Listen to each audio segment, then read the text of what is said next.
Let's go ahead and track the shower chances for today, though. Once again, the lion's share of the rain that falls this afternoon will be to the east of the metro area, from the mountains out to lake country. By and large, there will be raindrops in the sky, but do they reach the surface? For most, not. Overnight, we'll look for a few showers to tease those of you across northwestern Georgia. You can see here a little bit of sunshine will peek through the clouds as we get deeper into the afternoon, going.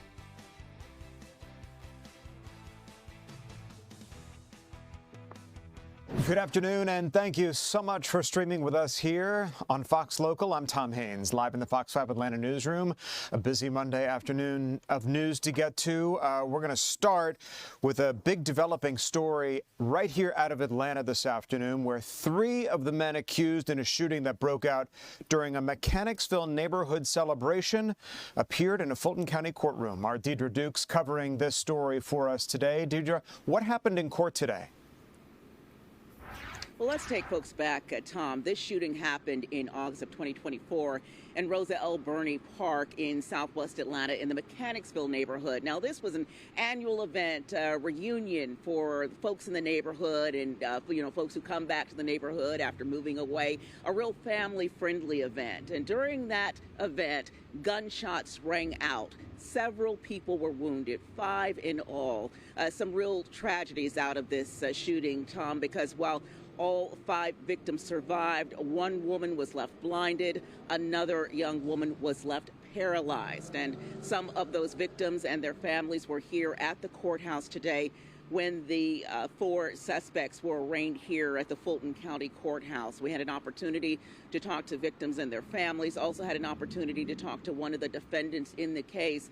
All of the defendants facing very serious charges. One of the defendants we talked to insisting that he is innocent, saying he's never been accused or convicted before this of a crime, saying that the worst he's had is parking tickets, those type of offenses, and saying that he is just an innocent victim who was caught up in all of this and is now carrying the blame. But first, we want to talk more about those victims, including the woman who was left blinded by this assault. She was one of those in court today.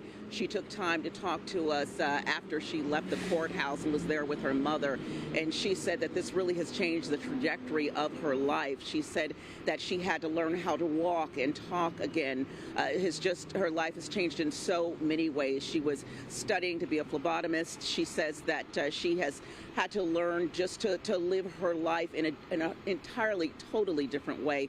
We heard from her and her mother, and here's what they had to say. And how do you feel? Angry, hurt, like traumatized, all the above, mentally. I don't mean like being outside.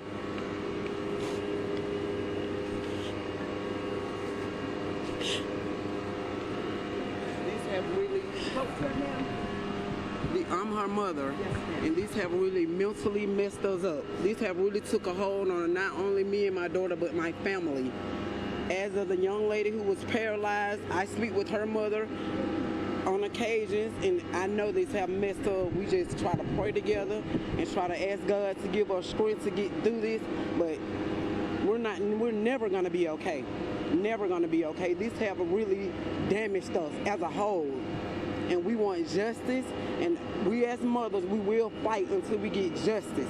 And we're gonna fight until everyone that was held accountable for this be held accountable. I was on life support. I had to learn how to talk and walk again. And my daughter had a successful life, and now her successful life was that she wanted a house built from the ground, and she still is gonna get that. With the help of the city of Atlanta that we haven't heard anything from, and I can't understand all this stuff is going on in the city of Atlanta. Why we haven't heard from the Atlanta mayor, Andre Dixon, why he haven't checked on these people? Why he don't even know if they still here with us. Because you know what? No one cares. No one haven't reached out to us. No one haven't did anything. And I have a problem with that as a mother. What's your name, man? Tabitha Cozy. Spell your last name. Cozy, Colzie. I have a real problem with that no one have checked on us. No one have came to talk with us. And we even asked with our attorney, can we get in a meeting with Andre Dixon? And he had to see his attorney. How is that to us who voted you in that you don't want to even speak with your civilians? That this mass shooting happened at your park and we can't even speak with you. That's ridiculous as a mayor of the city of Atlanta. So we have here Ms. Keamisha Jordan. She is the mother of Ms. Emery Johnson, the young lady who now has to use a wheelchair. Say your name and spell it. I spelled some of it. It's Mia Jordan, M-I-A, last name Jordan like Michael. I don't really know what to say. I'm speaking on behalf of my daughter. She's not here today because my daughter wants a very, very vibrant, beautiful, beautiful girl.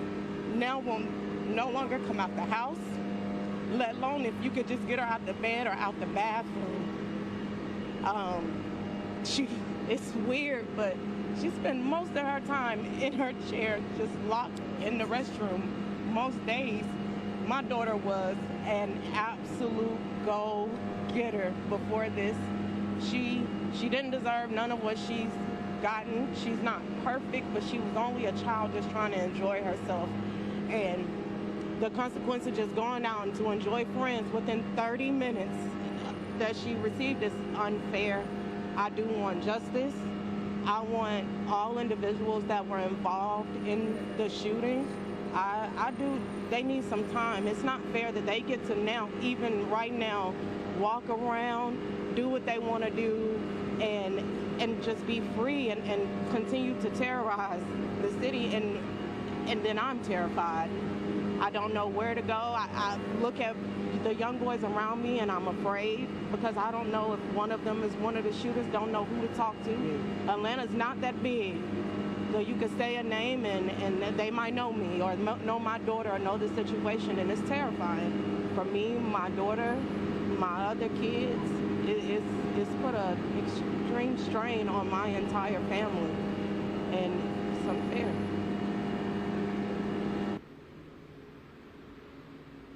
And you have it there, just a heartbreaking account from one of the victims and two mothers of victims as to how that shooting 1 year ago has impacted their lives. Now, we did also hear from one of the defendants in the case who was in the courtroom today. His name is Timothy Branford. He is 28 years old.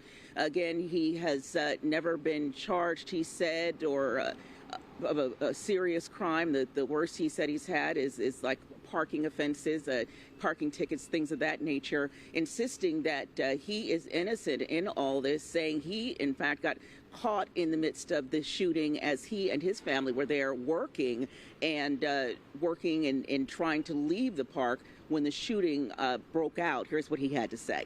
What's it like being in court there? I mean, this is my first time going through this, so I don't really know. Were you involved in the shooting? No, they trying to frame me, to be honest. I was over there for a venue. I had my bounce houses out there, and this happened as I'm leaving this hood day. When I was leaving, I was stuck because a whole crowd of people in the middle of the street. That thing, you know, a big shootout break out. I'm stuck there. I couldn't move because I was in my car. I got the bounce house and all my family members behind me. We all leaving. And that thing, you know, I get warrants in the mail. I mean, I was leaving the gym in Clayton County. I got pulled over by Clayton County police. He said I had a warrant for aggravated assault. And they just stole this stuff on me. What's the past year? Nothing to do with it. I haven't shot a gun. I haven't got checked for gun residue. They ain't did nothing. In fact, you said they had your car, checked it out, and gave it back to you. They had my car. They got my car, and the car didn't even stay at the precinct for 24 hours. The car was released right back to me. I have my car right now today. But I supposed to shot these people out of my car. You think it was the fact that you were speeding away, but everybody was speeding away. Everybody was speeding away. They came and got me and said I shot 5 people out the car. I want to see all the evidence, show me everything. Video, me. I'm not even on the news. They showing everybody on the news, but not me. Did you know the other defendants? I don't know neither one of them boys. They're 18 years old. I'm 28. I'm about to be 30 years old soon, 2 more years. What's this past year been like for you going through all this? Your dad said you lost your job. Talk about that. Very stressful because I can't work. They got me on a monitor, and I can't do nothing. Can't make no money, no job want to hire me because of this. What would be your message to police and the criminal justice system? They need to just get this case down to the bottom and find the right people because I'm not with them. Can I see your ankle monitor? How's it like wearing that? Because everybody look at me, they judgmental when they see this. Yeah. So everybody think I'm a bad dude, but this is my first time ever going through this. You don't have a criminal record? No criminal record at all. Never been locked up for nothing criminal. What was that? You said no record. No record at all. My whole record is straight driving citations. That's it.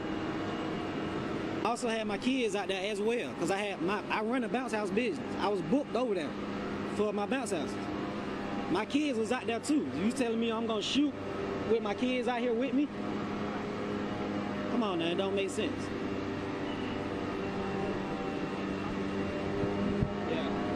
And then the detective Jenkins, who owned the case, who put the warrant on me, I called him myself. He had my baby mama address, and he also had where I was currently laying my head at. I called him myself to speak to him. And then days later, he threw the warrant out on me.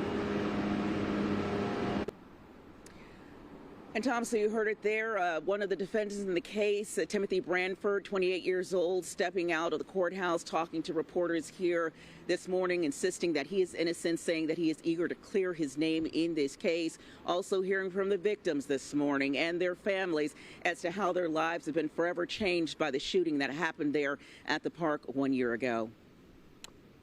Yeah, Deidre, Branford had been in custody right at the Clayton County Jail. So can I presume, just by the fact that he's wearing that ankle monitor, that he's out while this trial goes on? He is out while this trial goes on. In fact, the defendants were in court today. They all have been granted bond. So as of right now, which is also concerning to the victims' families, the victims, they say knowing that these individuals have been granted bond and are free on the streets, saying that they would feel a lot better if they were still behind bars, eager for the legal process to play out here in the courts, and hopefully these family members say they'll get the justice they seek. Well, and your heart just goes out to Kamika Battle, Tabitha Colsey, her mom, Mia Jordan, another mom involved in this. The fact that Kamika was left blind and completely disabled, if you will, from living any sort of normal life. And then certainly that Mia Jordan, you know, her family is devastated in all this. I heard during your interview that they want to hear from Andre Dickens, the mayor. They haven't heard from the city of Atlanta at all, in their words. Am I hearing that they might be teeing up some kind of lawsuit against the city? I did ask if there would be a lawsuit, or if, rather, Tom, if there was a lawsuit pending at this time.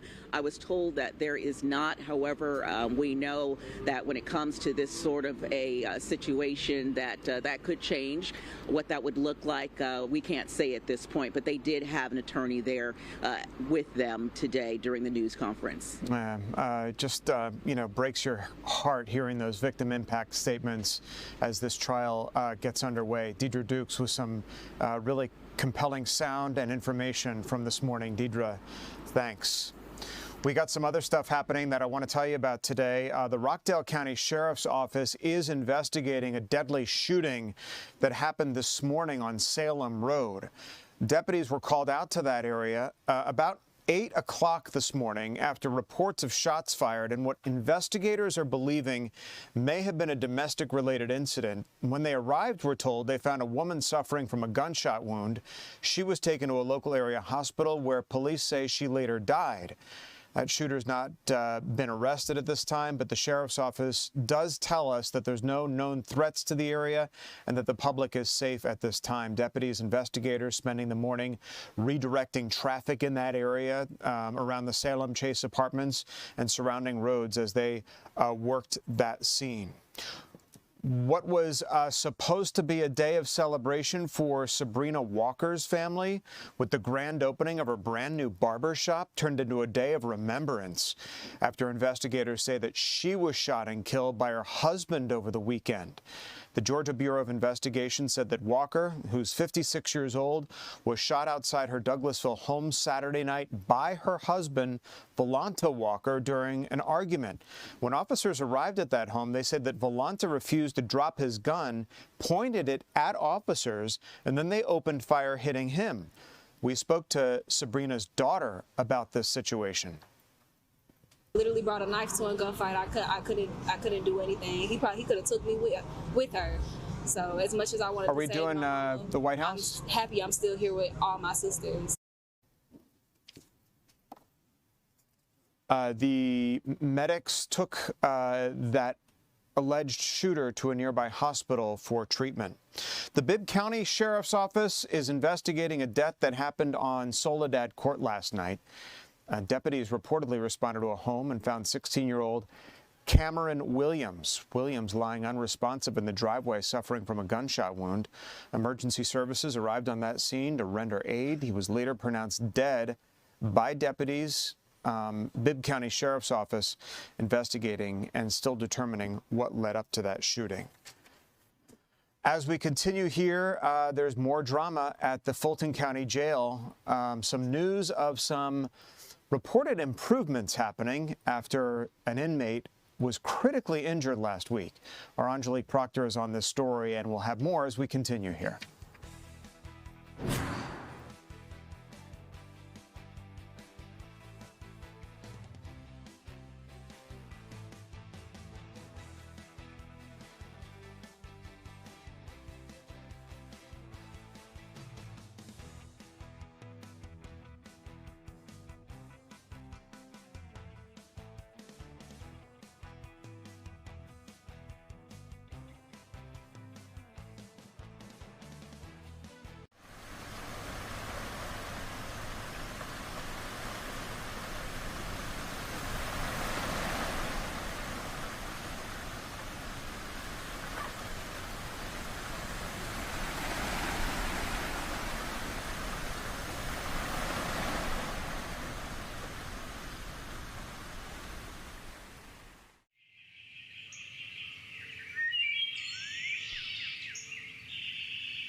Welcome back, everybody. Thanks so much for streaming with us today here on Fox Local. I'm Tom Haines, live in the Fox 5 Atlanta newsroom on a busy Monday afternoon of news.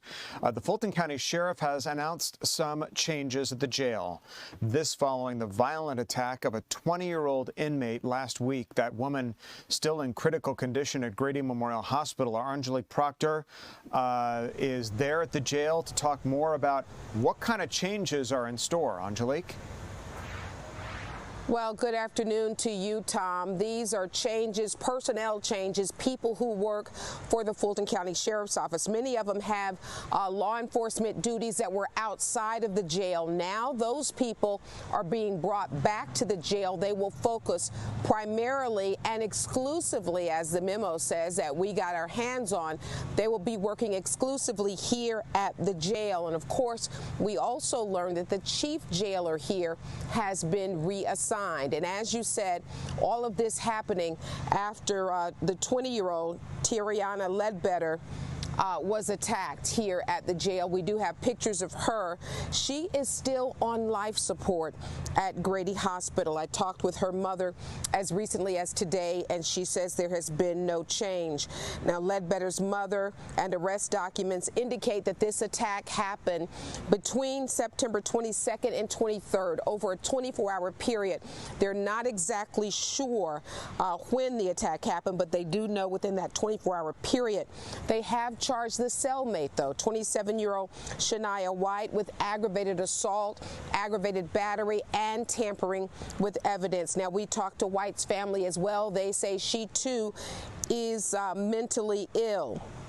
Jail staffers found Ledbetter under her cell, bleeding from her head. She also had a very bad eye injury and red marks around her neck.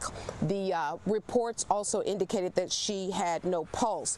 But 14 days after this attack, the chairman of the Fulton County Commission says he and the commissioner still have not been briefed on what happened by the Sheriff's Department. Take a listen. I can recall on the previous administration, anytime anything would happen at the jail, we would be notified immediately, instantaneously about anything happening at the jail. And I spoke with the county attorney. County attorney has not been briefed. I spoke with Jessica Corbett, our director of external affairs. She has not been briefed. Now, Sheriff Labatt also sent out a memo on Saturday indicating that a lot of these staffing changes would occur effective immediately. Things like vehicle pursuits, no more on a temporary hold, traffic stops, crime suppression, many of these types of operations, special details. All of those people now will be focused here at the jail so that they can work exclusively on the civil documents and the better and more efficient operation of the jail. Now, lastly, the chief jailer that I mentioned, Colonel Jarrett Garland, has been appointed to lead the Drone First Responders program. Chairman Pitts is hopeful that a well-qualified full-time employee will now take the realms here at the jail. Take a listen. I just find it strange that the chief jailer for a jail as important as the Fulton County Jail would not have a permanent full-time county employee in that position as opposed to a $1 per year person, as qualified as that person may or may not be. And that is some kind of arrangement that Chief Jailer Garland had with the sheriff, where he is only paid $1 a year. We should also mention that we reached out to the sheriff, wanted to talk with him about these changes, but he declined to speak with us about this. We also learned today that the federal monitor that we've been hearing so much about is actually in town and will be here at the jail this week. Chairman Pitts tells us that the federal monitor is normally notified when a death occurs, and in this case, since inmate Ledbetter is still alive and on life support, the federal monitor wouldn't be dealing with this situation yet, but she is here supervising as the consent decree mandates. Tom? You know, Angelique, look, jails have their issues, but there seems to just be systemic problems at the Fulton County Jail, problems that you are out there covering all too often. You can understand the frustrations of counsel there and the chairman, Rob Pitts, as to what's going on. It'd be great to hear from Pat Labatt as to what is happening inside and a little bit more about how they're trying to solve some of these problems. It just seems remarkable that the Fulton County operation there seems to be in the headlines seemingly every single day. Yeah, it's quite discouraging, and we will continue to reach out to the sheriff because this is his operation and ask him to answer some of these questions. And one of the things that I've heard the sheriff say before is that he inherited all of these problems. I've heard a lot of his critics say that these are management issues and that they can be solved. So let's just hope that this federal monitor who has been working since earlier this year can get some of these issues resolved, because like you said, it almost seems daily that they're in the headlines. Yeah, but as you say, the sheriff in many ways has his hands tied and is, I guess, doing the best he can with the resources provided now. With the federal involvement, we'll see if these changes help at all out there at the jail. Angelique Proctor, thanks so much for your reporting. As we continue here, we got some good news from the Bulldogs over the weekend. Certainly you're watching the game against the Wildcats. They're back on top, and we're going to have coverage. We're going to hear from Coach Kirby Smart as we continue here on Fox Local. Stay with us.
Welcome back. It was a great weekend for our Georgia Bulldogs, back on top after their victory over the Kentucky Wildcats at home. Final score 35-14 in a convincing win, moving the Bulldogs up 2 spots now to number 10 on the Associated Press college football poll. Next Saturday, Georgia's going to take on Auburn after that bruising loss a couple of weeks ago against Alabama. We got a preview of next week's big game with head coach Kirby Smart.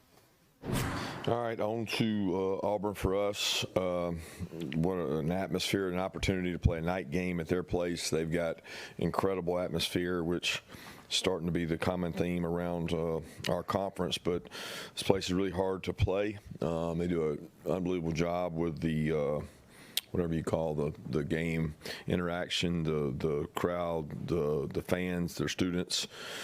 Tremendous job they do. They got a great football team. They've played 2 really, really hard road games in our league against 2 of the premier teams in our league right now, and playing really good defensively. Got a lot of weapons on offense, a lot of great skilled players. They do a great job with special teams. Always respect Coach Freeze's teams. They will strike you and hit you, and really physical all across the board. You see it on tape. You see the physicality on tape, and that's the way it is in our league. I mean, it's just week in and week out. You're going to play really tight teams. The games they've played, they've been basically one-possession games that came down to the wire on the road in tough environments. So lot of respect for them. I know they're coming off a week off. Our guys are coming off this Kentucky game and trying to get ready to go play this one today. Yeah, Coach, I think are you prepared for Hugh Freeze's offenses for 6 straight years at Ole Miss and Alabama, from 12 to 16, and now 3 straight years with him as the head coach at Auburn. How have you seen this offense change? How have you seen it evolutionize over the years? Yeah, I would say every offense kind of evolves. Every offense coordinator, they take plays that work against other people, and they use those plays. He's done the same through time. He was one of the first to really start using the RPOs. They still use those. It maximizes your skill on the perimeter, and it forces the hand of the defense to make decisions on how you want to play the run game or the RPO game, which most people think of it as a pass game, but it's really an extension of the run. They do a tremendous job of it, and it's one of the things that Hugh's really been good at for a long time. Yeah, is there anything you can do with your team to sort of maybe mitigate the rest advantage that Auburn has, especially given you guys, your buys always line up with another team being on a bye as well?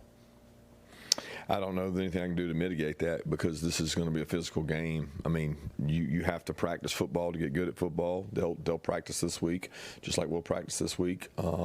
We've had, I guess, the same number of buys they have, right? So we've had 2. I'm assuming they've had 2. I don't know if they've had their second one yet, but it all evens out. You can't really look at that and try to make an excuse for it. So it is what it is, and we got to go play well. Kirby, with so many guys in and out on the offensive line, what has Drew Boba meant for you guys in his first year as a starter? He's been a tremendous asset in terms of communication. He calms everyone. His snap accuracy has been important. His ability to play at the first level when he's covered up, he's done a really good job controlling zero noses, and then looking at when he's uncovered and getting to the second level and making calls has been good. It's when you're sitting in the middle and you got to communicate to your left and right. He has to be the guy to send the message down the line, and a lot of that's points, mics, communication, which way we're blocking it, how we're blocking it. There's a lot of intricacies that go into that, and he does a good job of that. Hey, Kirby, with Jackson, their quarterback, Arnold, his numbers might not be popping off the page. What has your attention preparing for him and, the big play capability he has with his wide receivers? First thing is his athleticism. He's had 2 or 3 plays that were broken plays, or plays that maybe scramble plays, RPOs that were designed to be thrown, that maybe the look changed, and he takes off running and he runs for 60 yards. He runs for 70 yards. He doesn't just run for like 8-9 yards and go down. I mean, he runs like a running back. He runs over you, through you, around you, speed. They run gap schemes with him. They run perimeter runs with him. And then probably the toughest thing to defend is when he drops back and he ends up taking off running. So he's a weapon, and they've got weapons around him in terms of the ability to throw the ball downfield. To kind of follow up on that, Kirby, what do you see as far as how capable that offense is with the skill players around Jackson, and what they're capable of doing with that offense? Yeah, you see it in games. I mean, they've had several games where they've been explosive in use of the skill they have. Like I said, playing on the road in our league is really tough, and they've had 2 times they've gone into, you guys know, A&M and Oklahoma's environment, and it's just tough places to play. But they have the skill, and they've got a lot of them, and they've got a lot of speed out there with those guys, and that includes their backs. Their backs as receivers are fast, athletic guys. Hey, Coach, any updates on Monroe's ankle, Ernest, and Jordan after Kentucky? I think Jordan should be fine. He's had the same issue for a while. He's dealing with some patellotendinitis that he deals with week in and week out. Ernest is working out with us this week and trying to recover, and we'll see where he's at today. And then Monroe has an ankle, but it's probably not as severe as we thought. He's not having any kind of surgery or anything, and we're hopeful to get him back this week. We'll just have to wait and see. He's not going to be able to do a lot today, but we think there's a chance he can go. Yeah, you've mentioned a few times this year about the secondary getting hands on people. Just kind of, could you expound on what you're looking for in that area and just what you're continuing to see from that group as through 3 SEC games so far? Yeah, getting hands on people helps you cover them. Just don't hold them, right? I mean, we had 2 or 3 holdings the other day late in the game that hurt us in tempo in terms of getting off the field. But, you know, you want to cover somebody, you got to put your hands on them. You got to affect the timing of a route. If you're going to be up on somebody, there's not a lot of purpose in being there if you aren't using your hands. And the advantage in college football over NFL is, you know, you can touch them past 5 yards. So you have to try to use that advantage and knock people, you know, off their route as you cover them. All right, here with Fox 5 Sports' Justin Felder, who watched that interview with me, kind of analyzing, breaking it down. We got All Access, Justin, coming up tonight at 7 o'clock. A really important program because Georgia's in an interesting pivot point. You know, they lost against Alabama, and now they have Auburn coming up. Yeah, coming off a tough loss. This weekend they get the big win. Kirby Smart, All Access, 7 o'clock on Fox 5 over the air and here on Fox Local. Going to take you behind the scenes of practice last week, so see how the Dogs bounced back, how they handled that. And going to take you behind the scenes in that big win. I'm sure Georgia fans will be excited to relive that. And got a cool feature. It was homecoming on the Red Coat Marching Band, some archival video from the 70s. Really neat to see. Nice. What can we expect out of the Bulldogs? I mean, Kirby said he likes to talk about his opponents, how great they are, how great the venue is. I guess it's all kind of pre-game head games. Yeah. But how do these two teams match up? It's going to be an interesting one, and I think everybody looked at this Kentucky game as, okay, this is one where Georgia can bounce back. They were expected to win. They were expected to look good. What do you know? They won. They looked really good. This will be a bigger test. Auburn, maybe not quite at the level of Alabama, a team that Georgia lost to, but going to be a real step up in competition. And like you said, at night, they're retiring Cam Newton's jersey number, Atlanta native, Heisman Trophy winner. The crowd is going to be crazy. You win there, all of a sudden momentum a lot back on their side. You know, we talked about the field in the SEC. They're kind of all over the place. There's not one team that's like leapfrogging everybody else. You have Georgia Tech, who you said is undefeated right now. Oh, yeah. Kind of on a roll. So what do you make of the whole collegiate landscape right now? I think you hit the nail on the head. It's anybody's ball game, right? Yeah. Georgia Tech could very much be in the playoff picture. Georgia, even with one loss, absolutely still in the playoff picture, could even become one of those teams we're talking about again for a national championship. Texas was preseason top 5. Now they're out of the polls. Same for Penn State. It's a wide open year. Really exciting. A lot of teams with their hopes still very high. Now, we like competition. Makes for better TV watching, better games. Drama, upsets. We love this season has provided. I can't wait to see what else is in store. And a lot still to come tonight at 7 o'clock, both on Fox 5 and here on Fox Local. All Access. Justin, thanks. When we come back, a superintendent of a local school who's reaching into his own pocket, this is a great story, wait till you hear this, to advance his graduating seniors as we continue.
Welcome back. So glad you're with us on this Monday afternoon. I'm Tom Haines here live in the Fox 5 Atlanta newsroom. Thanks so much for streaming with us here on Fox Local, whether you're watching on your mobile device at home, on our YouTube channel, Fox 5 Atlanta, or on the radio, 107.9 HD2 FM. We're so glad you're with us this afternoon. Well, listen to this. Talk about a selfless act.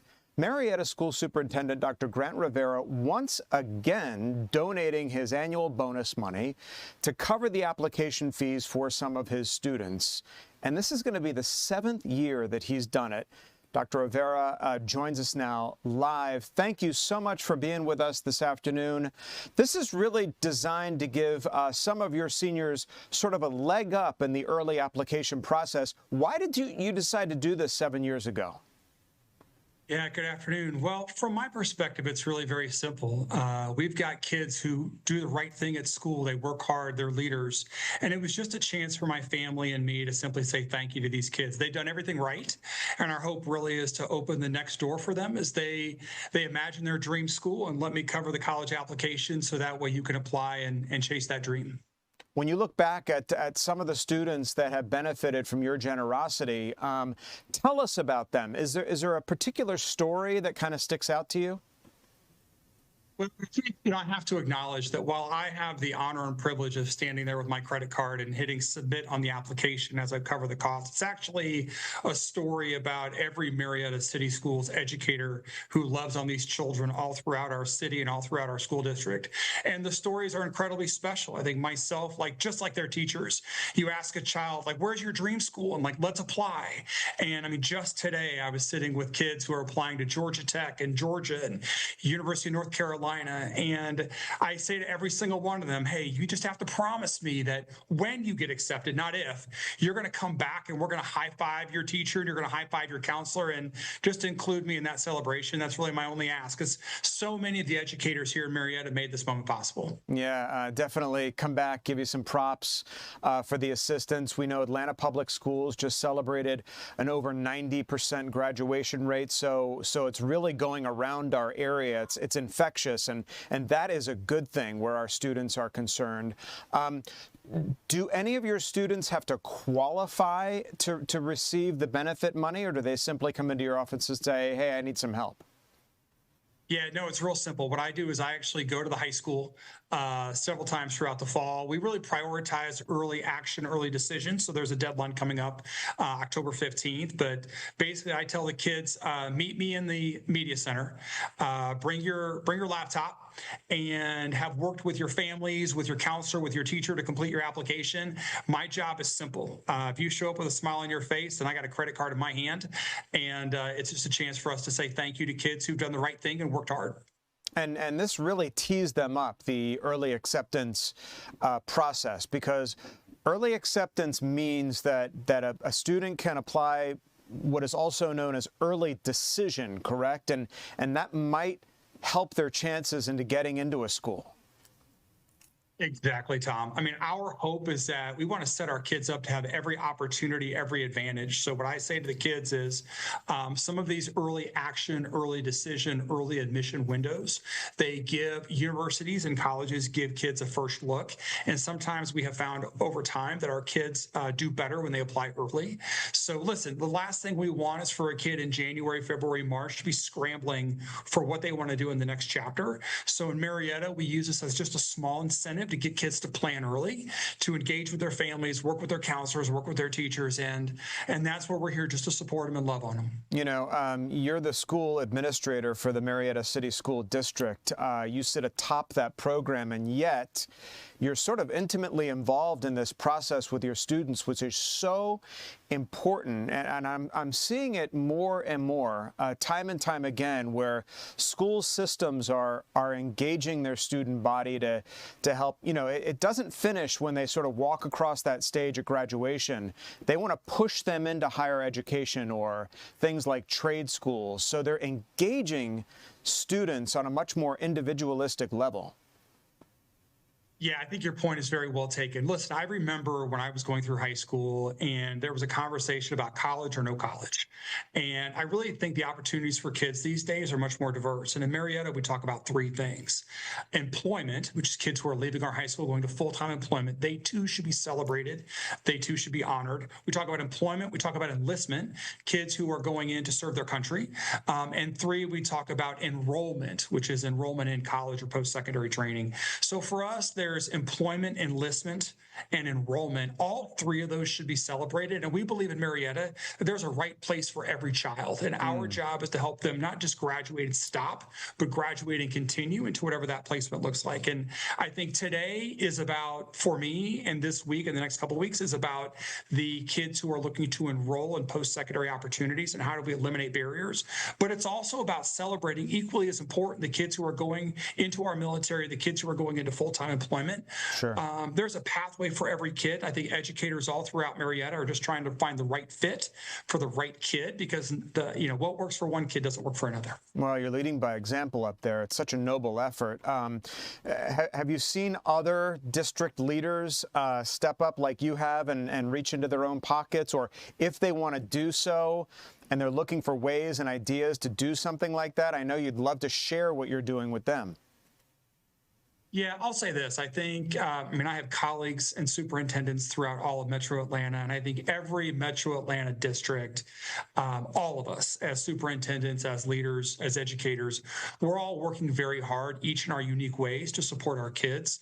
Certainly, I learn a lot from my colleagues, the superintendents throughout Metro Atlanta, and certainly am grateful for the collaboration that we have and the ways that all of us try to inspire kids. I think we do it across the board in different ways. This is just how my family and I choose to do it in Marietta. Yeah, well, it's an incentive for them, but by the fact that you're reaching into your own pocket, it's an incentive for you, because this is your bonus money based on your performance up there in Marietta. So this is year 7. Do you see this now going into year 8, Dr. Rivera? Yeah, I think it's real simple for me. I have the privilege of getting a bonus that really is earned on the backs of our educators. And my commitment long before I ever started in this role is that money would go back to students and to staff. And this is just one way that we do it for students. But yeah, my wife and I discussed years ago that if we were going to start this, we would continue it for the duration of my superintendency. So as long as I have the privilege and honor of being superintendent here in Marietta, we will continue this. And as I mentioned, it's not just for the kids that are applying to college. It's honoring the kids who are enlisting in our military and also transitioning to full-time employment. So for us, it's about honoring every graduate. But yeah, it's something our family is committed to, yes. Now, before I let you go, I'm just curious, do you have a personal story from when you were yourself as a young student trying to did you have an administrator sort of reach out to help you at any point? What was sort of your personal motivation behind this? Yeah, it's incredibly reflective, and thank you for asking. But I remember being a high school senior. My dream was to go to the same college as my grandfather, which was Northwestern University in Chicago. And I grew up in this small farm town in Illinois. And I remember a counselor who just walked me through that process. And I remember when I got called, I was in science class, and I got called out of science class to come to the principal's office because my letter had arrived at the high school. And I had to open that envelope telling me whether I got accepted or I didn't into Northwestern. And I remember my counselor, who had been so supportive of me, I opened that letter and I took off in a dead sprint down to the counselor's office so I could hug that guy's neck. So certainly I don't want kids ditching out of class to come and run and hug me. But I will tell you, I remember vividly opening that envelope, and the first person I wanted to hug was my high school counselor, Mr. Smith. And I just hope in some way, just like he was an inspiration for me, I hope that every educator in Marietta could be that inspiration for our Blue Devils. We'll have hundreds graduate this year, and I hope that we as educators have that small opportunity to be something special in their life. Yeah, well, you're doing a great job paying it forward, and our own personal life experiences certainly inform how we lead today. And you're a great example for the students, your staff, and it sounds like things are going so well for you up there in Marietta. Dr. Grant Rivera with us this afternoon. Dr. Rivera, thanks so much for joining us here on Fox 5. I'm honored. Thank you. Okay, we'll be right back.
Well, 'tis the season. We got Halloween coming up in just a few weeks now. You can really feel the change in the season today. It's misty and kind of rainy outside and a little cool in some places.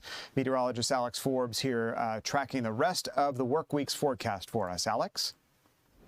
That's right. It's not one opportunities, but actually four, and it starts tonight here in north and central Georgia. It's a super moon. The full moon for October is going to be passing closer to Earth than it usually does, which makes it appear brighter and a little bigger in the sky as well. In fact, 33% brighter there. Now, it's going to rise just before 7 o'clock tonight and be at its peak, and its full moon peak right around 11:47 this evening, and then it'll begin to exit as we work our way toward the morning hours. Now, here's the million-dollar question is, what is the cloud cover going to do, and what will it provide for viewing opportunities a little later on this evening? If it's anything like this morning, we're not going to have much of an opportunity to see the moon at all, but we are starting to see now some pockets of clearing at times in various spots across north and central Georgia. So I think everybody's got at least a decent opportunity to dodge some clouds a little later on this evening and see the full moon at some point as we work our way into the overnight hours. It will technically be a full moon throughout the entire overnight. You don't need to look up necessarily right at 11:47 to experience the supermoon yourself. And if you happen to miss it tonight, you're going to have 3 more opportunities. It's November, December, and January's full moons that will also classify as supermoons. All right, Alex, thanks. A couple other headlines we want to get to this afternoon here in DeKalb County, where Druid Hills High School is facing some choices in how it moves forward as a school. They're a good school, but they got some problems there, some infrastructure problems and some crowding problems. The school district is set to hold its second public meeting this week to get input on potential options for the future of Druid Hills High School. You know, Druid Hills sits right on the campus of Emory University. A few years ago, videos posted online showed conditions like exposed wiring, leaking sewage, cracked walls. I was in that high school not too long ago. They have lighting problems in there. And it's a situation where you have a great student body and great leadership and a great community, but you have this dilapidated building and infrastructure that is housing all of these students, okay? And you can see some folks there pointing out some of the problems that that school faces. Kind of hard to educate students when you're dealing with a dilapidated building and you have challenges like that. The current building, by the way, was built back in 1927 and is the DeKalb County School District's oldest building. The real unfortunate part of this is that it is a historic building. I mean, look at it. It looks like a beautiful college campus when you drive up on it, but it's just in disrepair and perhaps has been neglected over the years and is literally falling apart. So what to do? Do you expand the school on its present site? Do you improve it? Do you get in there? Do you gut it? Do you open the school in another location? Do you sell this property? So these are the options that the school system and the school district are contending with. Again, the third meeting, we're told, set for next Monday at Druid Hills Middle School. That's where the future of Druid Hills High School is going to be debated and discussed. Both are set to begin at 6 p.m.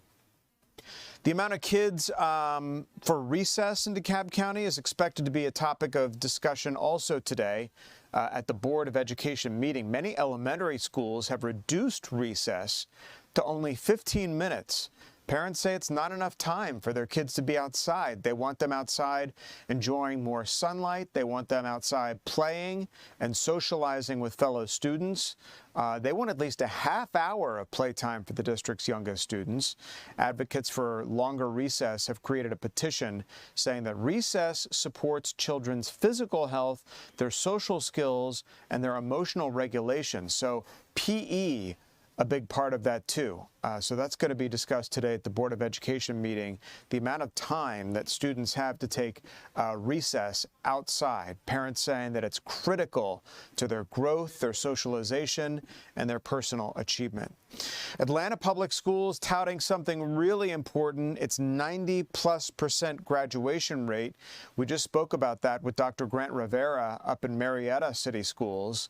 He's the superintendent, you'll recall, who I just interviewed, who's reaching into his own pocket to help his seniors apply for colleges and universities. So Atlanta Public Schools came out Friday and touted this wonderful achievement for its school system, emerging 10 years ago out of the Atlanta Public Schools cheating scandal. It took a decade to dig itself out of that, recalibrate itself, and move on. And so now that they're really, really proud of this number. We spoke to administrators here Friday live on Fox Local here in the 3 p.m. streaming hour about it. Today, they hosted an event at Frederick Douglass High School to talk about the increase. One of the administrators there told me that Frederick Douglass is one of their shining examples of success at the Atlanta Public School System, and they are so proud of that. They let us sit in on a so-called graduation monitoring meeting with seniors to make sure that they're on track to graduate. So again, something we talked about is these schools' personal connection with their students, and it's paying off, both up in Marietta with the superintendent we just spoke to, and obviously at Atlanta Public Schools, which is celebrating this 90% plus graduation rate among its students. We like good news stories involving public education here in our state, and those are just two examples. Well, that is going to wrap it up for us here on the 3 p.m. streaming hour of Fox Local. I'm Tom Haines, live in the Fox 5 Atlanta newsroom. We're so grateful you were with us today. The news is going to continue right here, right now, so stick around.